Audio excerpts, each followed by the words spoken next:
வணக்கம். இன்றைய செய்திகள். ஓட்டு எண்ணிக்கையின் போது பாமக மற்றும் தேசிய ஜனநாயக கூட்டணி கட்சிகளின் முகவர்கள் விழிப்புடன் செயல்பட வேண்டும் என்று பாமக தலைவர் அன்புமணி ராமதாஸ் கூறியுள்ளார். சட்டசபை தேர்தல் முடிந்துவிட்டது. தேர்தல் பிரச்சாரம், ஓட்டுப்பதிவு ஆகிய இரு கட்டங்களை விட ஓட்டு எண்ணிக்கை என்ற மூன்றாம் கட்டம்தான் மிகவும் முக்கியம். இந்த தேர்தலில் வெற்றி நமக்குத்தான் என்பதை தேர்தல் பிரச்சாரத்தின் போதே நன்றாக அறிந்து கொள்ள முடிந்தது. ஓட்டுப்பதிவு நாளன்றும் ஆட்சியாளர்களுக்கு எதிராக கோபத்தை மக்கள் வெளிப்படுத்தியதை பார்க்க முடிந்தது. பாமக அடையப் போகும் வெற்றிக்கு அதிகாரப்பூர்வ அந்தஸ்து வழங்கப் போவது ஓட்டு எண்ணிக்கையின் நிறைவில் அறிவிக்கப்படும் அதிகாரப்பூர்வ முடிவுகள்தான். எனவே ஓட்டு எண்ணிக்கை அன்று பாமக மற்றும் தேசிய ஜனநாயக கூட்டணி கட்சிகளின் முகவர்கள் இன்னும் அதிக விழிப்புடனும் ஒருங்கிணைப்புடனும் பணியாற்ற வேண்டும் என்று கேட்டுக்கொண்டுள்ளார்.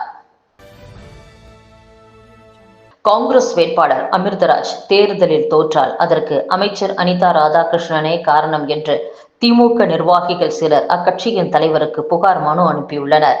தூத்துக்குடி மாவட்டம் ஸ்ரீவைகுண்டம் தொகுதியில் திமுக கூட்டணி சார்பில் காங்கிரஸ் வேட்பாளராக அமிர்தராஜ் எம்எல்ஏ மீண்டும் போட்டியிட்டார். தேர்தல் பணியில் அவருக்கு திமுக நிர்வாகிகள் சரியான ஒத்துழைப்பு கொடுக்கவில்லை என்ற குற்றச்சாட்டு எழுந்துள்ளது. இந்நிலையில் அந்த தொகுதி திமுக நிர்வாகிகள் சிலர் கட்சி தலைவரும் முதலமைச்சருமான ஸ்டாலினுக்கு புகார் கடிதம் அனுப்பியுள்ளனர். அதில் ஸ்ரீவைகுண்டம் தொகுதியில் திமுக கூட்டணியில் இடம்பெற்றுள்ள காங்கிரஸ் வேட்பாளர் ஊர்வசி அமிர்தராஜ் போட்டியிட்டார். தூத்துக்குடி தெற்கு மாவட்ட திமுக செயலாளராக இருக்கும் அமைச்சர் அனிதா ராதாகிருஷ்ணன் இந்த தொகுதியின் தேர்தல் பொறுப்பாளராகவும் இருந்தார். கூட்டணி தர்மம் கருதி திமுக நிர்வாகிகள் அமிர்தராஜுக்கு ஆதரவாக பணியாற்றி இருக்க வேண்டும். ஆனால் அமைச்சர் அனிதா ராதாகிருஷ்ணன் அதை செய்யவில்லை. திருநெல்வேலி மற்றும் தென்காசி மாவட்டங்களில் உள்ள தொகுதிகளுக்கு சென்று பிரச்சாரம் செய்தவர் ஸ்ரீவைகுண்டத்தில் பிரச்சாரம் செய்யவில்லை. இந்த தொகுதியில் அதிமுக சார்பில் போட்டியிட்ட சண்முகநாதனுக்கு ஆதரவாக செயல்பட்டார். கட்சியினரை அவருக்கு ஆதரவாக தேர்தல் பிரச்சாரம் செய்ய உத்தரவிட்டார். அதாவது அமிர்தராஜுக்கு எதிராக உள்ளடி வேலையை சிறப்பாக செய்து முடித்துள்ளார். காங்கிரசாரையும் தொகுதியில் சிறப்பாக பணியாற்ற விடவில்லை.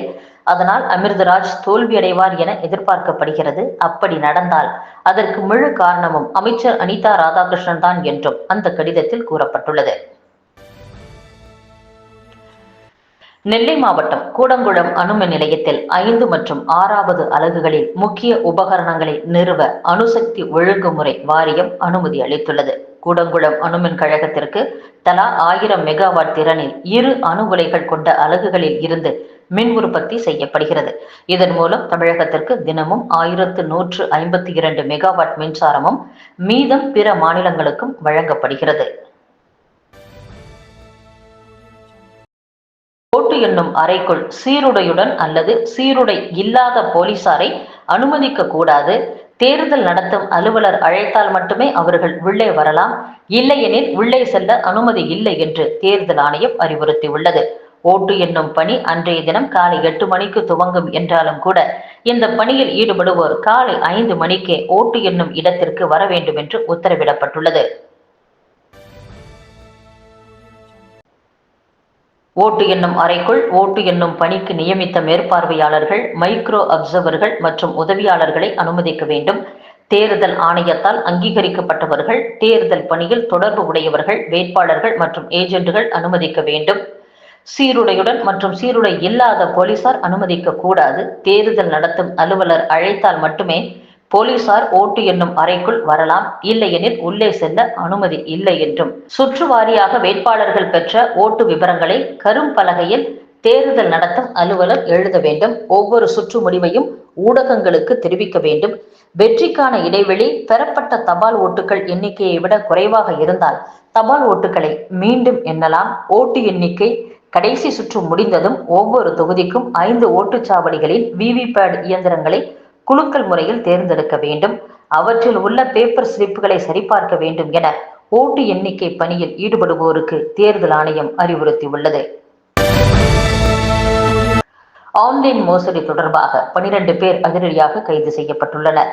ஆன்லைன் வாயிலாக மோசடி செய்த தொகையை கிரிப்டோ கரன்சியாக மாற்றி வெளிநாடுகளில் உள்ள சர்வதேச சைபர் குற்றவாளிகளுக்கு அனுப்பிய 12 பேரை போலீசார் கைது செய்துள்ளனர்.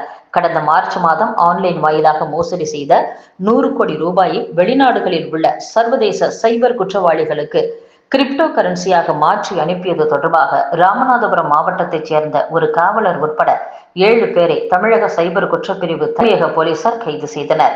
அவர்களின் கூட்டாளிகள் குறித்து ராமநாதபுரம், சிவகங்கை மற்றும் விருதுநகர் மாவட்டங்களில் போலீசார் விசாரணை நடத்தினர். அவர்கள் இந்த 3 மாவட்டங்களைச் சேர்ந்த சர்வதேச சைபர் குற்றவாளிகளின் கூட்டாளிகளான முகமது ஆசாத் அலி, சுல்தான் சபீர் அலி, முகமது ஹபீஸ் உட்பட 12 பேரை கைது செய்து சென்னை அழைத்து வந்து விசாரணை மேற்கொண்டு வருகின்றனர். தென் மாநிலங்களில் உள்ள சூரிய சக்தி மின் நிலையங்களில் கடந்த மார்ச் மாதம் உற்பத்தியான மின்சாரம் விவரத்தை மத்திய மின்சார ஆணையம் வெளியிட்டுள்ளது. இதில் தமிழகம் 218 கோடி யூனிட்டுகளுடன் முதலிடத்தில் உள்ளதாக கூறப்படுகிறது. பள்ளிக்கல்வித்துறையில் 6 மாவட்ட கல்வி அலுவலர்கள் நேற்று முன்தினம் பணி ஓய்வு பெற்ற நிலையில் அந்த பதவிகளுக்கு பொறுப்பு அலுவலர்கள் நியமிக்கப்பட்டுள்ளனர். இதற்கான உத்தரவை பள்ளிக்கல்வித்துறை இயக்குனர் பிறப்பித்துள்ளார். இத்துடன் செய்திகள் நிறைவடைகின்றன. மீண்டும் நாளை சந்திப்போம். வணக்கம்.